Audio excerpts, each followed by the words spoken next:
नमस्कार, one India Hindi में आपका स्वागत है। मैं हूं शिखा धूरिया। चक्रवाती तूफान गुलाब के 29 सितंबर को पश्चिम बंगाल तट पर पहुंचने की संभावना है। आईएमडी कोलकाता के निदेशक जी.के. दास ने ये जानकारी दी है। उन्होंने बताया कि दक्षिण बंगाल में भारी बारिश और तेज हवा के मामले में मौसम की गतिविधियां 28-29 सितंबर को बढ़ सकती हैं। 28 सितंबर को कोलकाता, उत्तर 24 परगना, पूर्व और पश्चिम मेदिनीपुर, झारग्राम, हावड़ा, हुगली में भारी बारिश की संभावना है। The present position of deep depression is over Northwest Bay and adjoining West Central Bay of Bengal. It is 470 km east-southeast of Gopalpur. It is likely to intensify into a cyclonic storm during next 6 hours. It is likely to move west-northwestward and cross North Andhra, South Odisha coast between Visakhapatnam and Gopalpur around Kalingapatnam by evening of 26th September. This cyclonic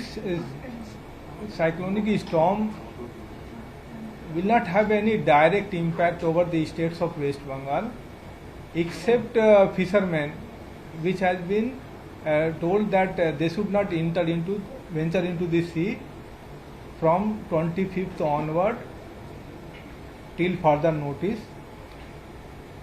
There is another system which is likely to form, that is cyclonic circulation, and it is likely to form over northeast and adjoining its central bay.